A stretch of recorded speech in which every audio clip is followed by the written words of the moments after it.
लीजिए सुनिए प्रेमचंद की लिखी हुई कहानी लोकमत का सम्मान। बेचू धोबी को अपने गांव और घर से उतना ही प्रेम था जितना प्रत्येक मनुष्य को होता है। उसे रूखी सूखी और आधे पेट खाकर भी अपना गांव समग्र संसार से प्यारा था। यदि उसे वृद्धा किसान स्त्रियों की गालियां खानी पड़ती थीं, तो बहुओं से बेचू दादा कहकर पुकारे जाने का गौरव भी प्राप्त होता था। आनंद और शौक के प्रत्येक अवसर पर उसका बुलावा होता था। विशेषतः विवाहों में तो उसकी उपस्थिति वर और वधू से कम आवश्यक न थी। उसकी स्त्री घर में पूजी जाती थी। द्वार पर बेचू का स्वागत होता था। वो पेशवाज पहने, कमर में घंटियां बांधे, साजिंदों को साथ लिए, एक हाथ मृदंग और दूसरा अपने कान पर रखकर जब तत्काल चरित विरह और बोल कहने लगता, तो आत्मसम्मान से उसकी आंखें उन्मत्त हो जाती थी। हाँ, धेले पर कपड़े धोकर भी वो अपनी दशा से संतुष्ट रह सकता था, किंतु जमींदार के नौकरों की क्रूरता और अत्याचार कभी कभी इतने असह्य हो जाते थे कि उसका जी गांव छोड़कर भाग जाने को चाहता था। गांव में कारिंदा साहब के अतिरिक्त 5-6 चपरासी थे। उनके सहवासियों की संख्या कम न थी। बेचू को इन सज्जनों के कपड़े मुफ्त धोने पड़ते थे। उसके पास स्त्री न थी। उनके कपड़ों पर इस्त्री करने के लिए उसे दूसरे गांव के धोबियों की चिचौरी करनी पड़ती थी। पर इस्त्री करने के लिए उसे दूर दूर के धोबियों के पास जाना पड़ता था। अगर कभी बिना इस्त्री किए ही कपड़े ले जाता तो उसकी शामत आ जाती थी, मार पड़ती, घंटों चौपाल के सामने खड़ा रहना पड़ता, गालियों की बौछार पड़ती थी कि सुनने वाले के कान फट जाए। उधर से गुजरने वाली स्त्रियां लज्जा से सिर झुका लेती। जेठ का महीना था। आसपास की ताल तलैया सब सूख गई थी। बेचू को पहर रात रहते दूर के एक ताल पर जाना पड़ता था। यहाँ भी धोबियों की ओसरी बंधी हुई थी। बेचू की ओसरी 5वें दिन पड़ती थी। पहर रात रहे लादी लाद कर ले जाता, मगर जेठ बेचू की ओसरी 5वें दिन पड़ती थी। पहर रात के समय वो जाता था और जेठ के समय में धूप 10-11 बजे के बाद इतनी हो जाती कि खड़ा न हो सकता था। आधी लादी भी न धुल पाती। बिना धुले कपड़े समेट कर घर चला आता। गांव के सरल जजमान उसकी विपत्ति कथा सुनकर शांत हो जाते थे। न कोई गालियां देता, न मारने दौड़ता। जेठ की धूप में उन्हें भी पुर चलाना और खेत गोड़ाना पड़ता था। अपने पैरों के बिवाई फटी थी, उसकी पीर जानते थे, परंतु कारिंदा महाशय को प्रसन्न करना इतना सहज न था। उसके आदमी नित्य बेचू के सिर पर सवार रहते थे। वो बड़ी गंभीरता से कहते, तू 1-1 18 तक कपड़े नहीं लाता? क्या ये भी कोई जाड़े के दिन है? आजकल पसीने से दूसरे दिन कपड़े मैले हो जाते हैं, कपड़ों से बू आने लगती है, और तुझे इसकी कोई परवाह नहीं रहती। बेचू हाथ पैर जोड़कर किसी तरह उन्हें मनाता रहता था। यहाँ तक कि एक बार उससे बातें करते 2 दिन हो गए और कपड़े तैयार न हो सके। धुल तो गए थे पर इस्त्री न हुई थी। अंत में विवश होकर बेचू 10वें दिन कपड़े लेकर चौपाल पहुंचा। मारे डर के पैर आगे उठते नहीं थे। कारिंदा साहब उसे देखते ही क्रोध से लाल हो गए। बोले, क्यों बे बाजी, तुझे गांव में रहना है कि नहीं? बेचू ने कपड़ों की गठरी तख्त पर रख दी और बोला, क्या करूं सरकार, कहीं भी पानी नहीं है और मेरे यहाँ स्त्री भी नहीं है। कारिंदा, पानी तेरे पास नहीं है और सारी दुनिया में है। अब तेरा इलाज इसके सिवाय और कुछ नहीं है कि गांव से निकाल दूं। शैतान, दाई से पेट बनाता है, पानी नहीं, स्त्री नहीं। बेचू, मालिक आपका गांव है, चाहे रहने दे चाहे निकाल दे, लेकिन ये कलंक न लगाएं। इतनी उम्र आप ही लोगों की खिदमत करते हो गई, पर चाहे कितनी ही भूल चूक हुई हो, कभी नीयत बद नहीं हुई। अगर गांव में कोई कह दे कि मैंने कभी ग्राहकों के साथ ऐसी चाल चली है, तो उसकी टांग की राह निकल जाऊं। ये दस्तूर शहर के धोबियों का है। निरंकुशता का तर्क से विरोध है। कारिंदा साहब ने कुछ और अपशब्द कहे। बेचू भी न्याय और दया की दुहाई दी। फल ये हुआ कि उसे 8 दिन हल्दी और गुड़ पीना पड़ा। 9वें दिन उसने सब ग्राहकों के कपड़े जैसे तैसे धो दिए, अपना बोरिया बांधना संभाला और बिना किसी से कुछ कहे सुने रात को पटने की राह ली। अपने पुराने ग्राहकों से विदा होने के लिए जितने धैर्य की जरूरत थी उससे वो वंचित था। बेचू शहर में आया तो ऐसा जान पड़ता कि मेरे लिए पहले से ही जगह खाली थी। उसे केवल एक कोठरी किराए पर लेनी पड़ी और काम चल निकला। पहले तो वो किराया सुनकर चकराया। देहात में तो उसे महीने में इतनी धुलाई न मिलती थी, पर जब धुलाई की दर मालूम हुई तो किराए की अखर मिट गई। एक ही महीने में ग्राहकों की संख्या उसकी गणना शक्ति से अधिक हो गई। यहाँ पानी की कमी न थी, वो वादे का पक्का था, अभी नागरिक जीवन के कुसंस्कारों से मुक्त था। कभी कभी उसकी एक दिन की मजदूरी देहात की वार्षिक आय से बढ़ जाती थी, लेकिन 3 ही 4 महीने में उसे शहर की हवा लगने लगी। पहले नारियल पानी पीता था, अब एक गुड़गुड़ी लाया।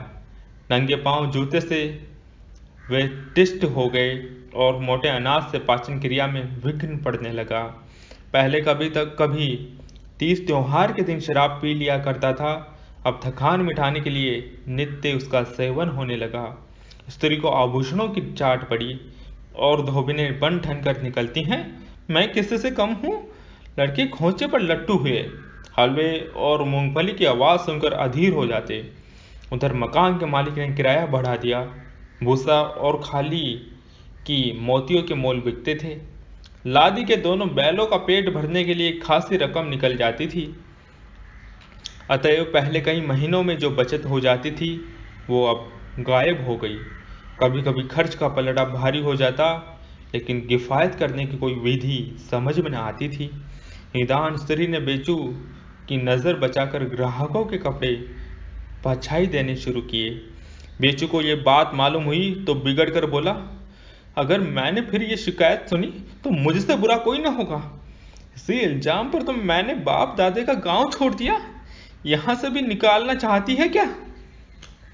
स्त्री ने उत्तर दिया, तुम्ही से तो एक दिन भी दारू के बिना नहीं रहा जाता। मैं क्या पैसे लाकर लुटाती हूँ, जो खर्च लगे वो देते जाओ। मुझे इससे क्या मिठाई थोड़ी ही मिलती है। पर शने शने नैतिक ज्ञान ने आवश्यकता के सामने सिर झुकाना शुरू कर दिया। एक बार उसे कई दिन तक जोर आया। स्त्री ने उसे डोली पर बिठाकर वैद्य जी के यहाँ ले गई। वैद्य जी ने नुस्खा लिख दिया। घर में पैसे न थे। बेचू स्त्री को कातर नेत्र से देखकर बोला, तो क्या होगा, दवा मंगानी ही है। स्त्री, जो कहो वो करूं। बेचू, किसी से उधार तो मिलेगा? स्त्री, सबसे तो उधार ले चुकी, मोहल्ले में राह चलना मुश्किल है, अब किसी से लूं? अकेले जितना काम हो सकता है करती हूँ। अब छाती फाड़ के मर थोड़ी ही जाऊं। कुछ पैसे ही ऊपर से मिल जाते थे, लेकिन तुमने उसकी मनाही कर दी है। तो मेरा क्या बस है? 2 दिन से बैल भूखे खड़े हैं, 2 रुपये हों तो इनका पेट भरे। बेचू, अच्छा, जो तेरे जी में आए कर, किसी तरह काम तो चला। मुझे मालूम हो गया कि शहर में अच्छी नीयत वाले आदमी का निर्वाह नहीं हो सकता। उस दिन से यहाँ अन्य धोबियों की नीति का व्यवहार होने लगा। बेचू के पड़ोस में एक वकील के मुहर्रिर मुंशी दाताराम रहा करते थे। बेचू कभी कभी अवकाश के समय उनके पास जा बैठता। पड़ोस की बात थी, धुलाई का कोई हिसाब किताब न था। मुंशी जी बेचू की खातिर करते, अपनी चिलम उतार कर उसकी तरफ बढ़ा देते।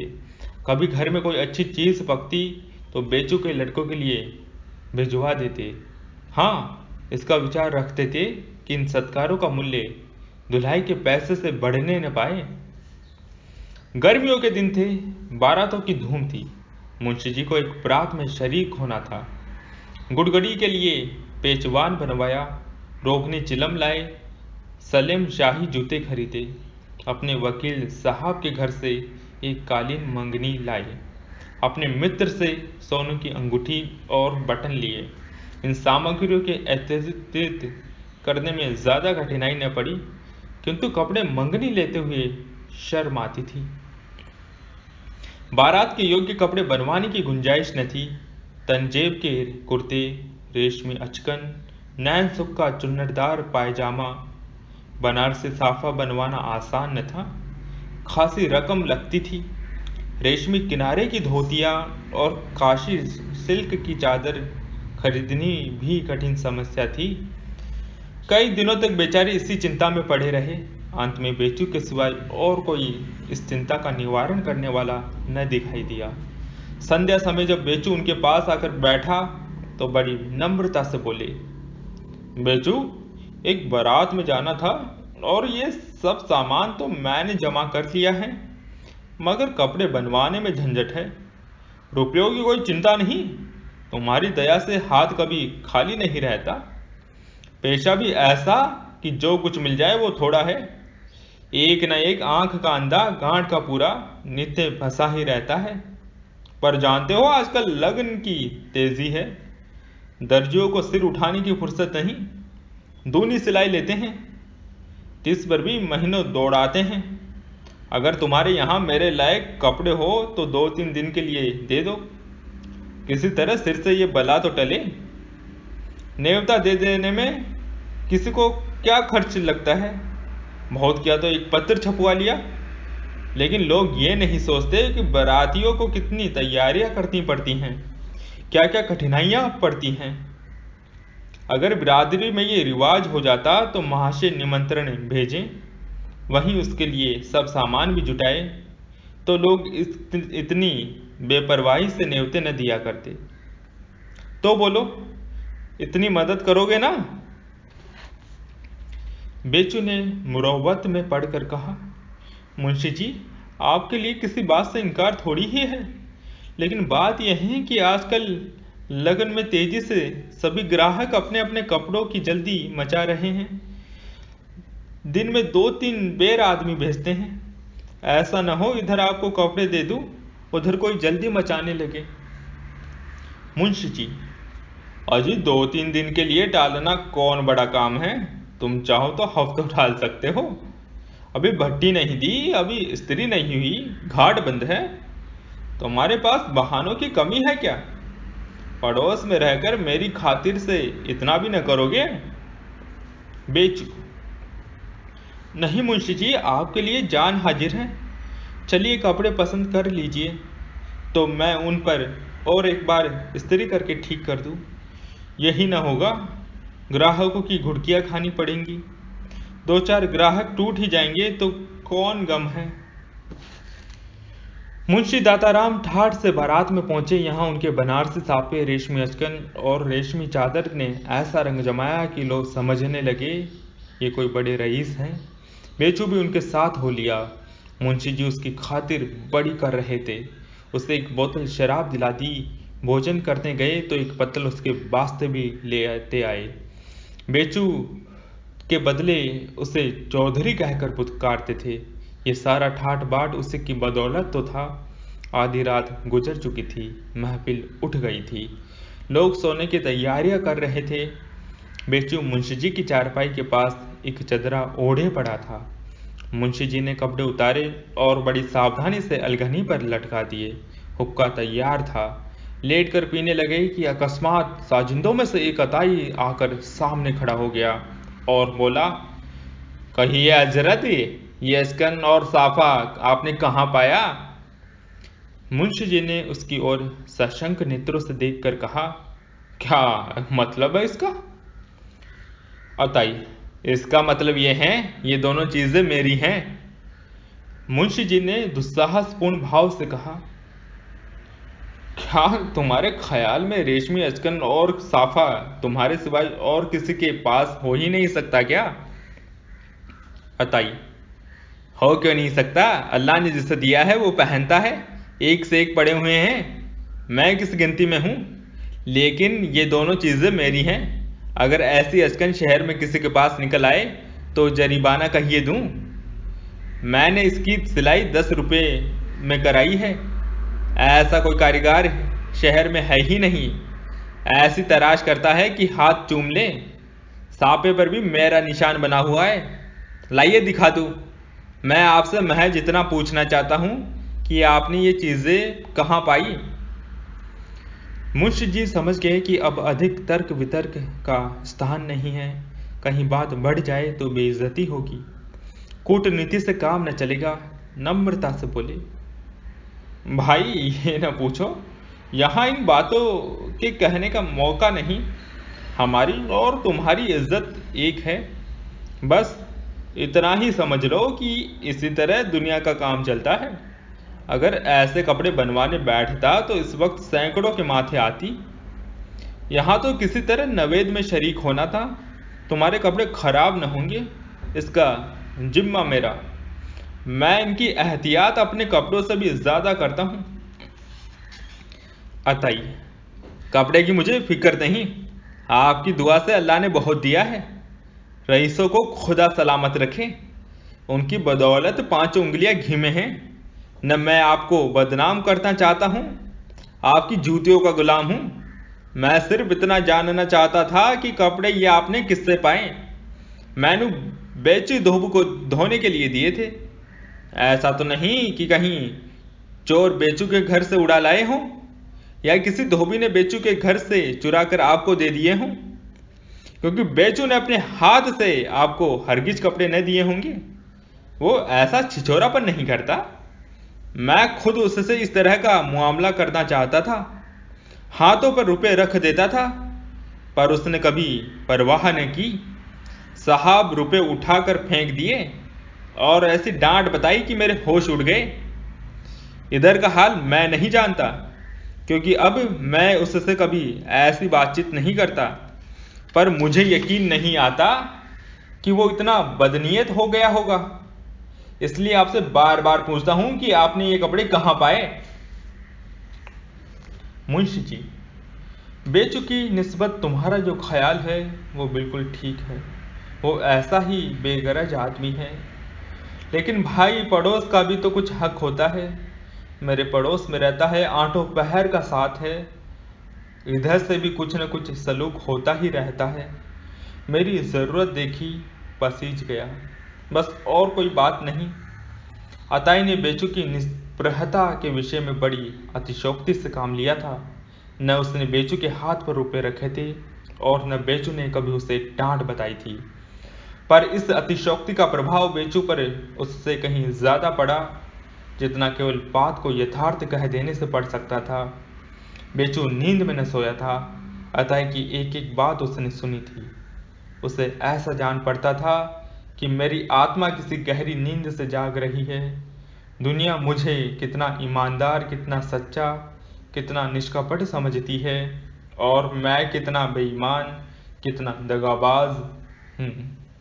इसी झूठे इल्जाम पर मैंने वो गांव छोड़ा जहां बाप दादों से रहा करता था। लेकिन यहाँ आकर दारू शराब घी चीनी के पीछे तबाह हो गया। बेचू यहाँ से लौटा तो दूसरा ही मनुष्य हो गया था, या यूं कहिए कि वो फिर अपनी खोई हुई आत्मा को पा गया। 6 महीने बीत गए। संध्या का समय था। बेचू के लड़के मलखान के ब्याह की बातचीत करने के लिए मेहमान लोग आए हुए थे। बेचू स्त्री से कुछ सलाह करने के लिए घर में आया तो वो बोली, दारू कहाँ से आएगी? तुम्हारे पास कुछ है? बेचू, मेरे पास जो कुछ था वो पहले ही तुम्हें नहीं दे दिया क्या? स्त्री, उससे तो मैं चावल दाल घी ये सब सामान लाई। 7 आदमियों का खाना बनाया है, सब उठ गए। बेचू, तो फिर मैं क्या करूं? स्त्री, बिना दारू के लिए वो लोग भला खाने उठेंगे? कितनी नामूसी होगी। बेचू, नामूसी हो चाहे बदनामी हो, दारू लाना मेरे बस की बात नहीं। यही न होगा, ब्याह न ठीक होगा, न सही। स्त्री, वो दुचाला धुलने के लिए नहीं आया है। न हो किसी बनिए के यहाँ गिरवी रखकर 4-5 रुपए ले आओ, 2-3 दिन में छुड़ा लेना। किसी तरह मर्जाद तो निभानी पड़ेगी। सब कहेंगे नाम बड़े दर्शन छोटे, दारू तक को न दे सका। बेचू, कैसी बात करती है, ये मेरी दुशाला है क्या? स्त्री, किसी का हो इस बखत काम निकाल लो, कौन किसी के कहने नहीं जाता। बेचू, ना, ये मुझसे न होगा, चाहे दारू मिले या न मिले। ये कहकर वो बाहर चला गया। दोबारा भीतर गया तो देखा स्त्री जमीन से खोद कर कुछ निकाल रही है। उसे देखते ही गड्ढे को आंचल से छिपा लिया। बेचू मुस्कुराता हुआ बाहर चला आया।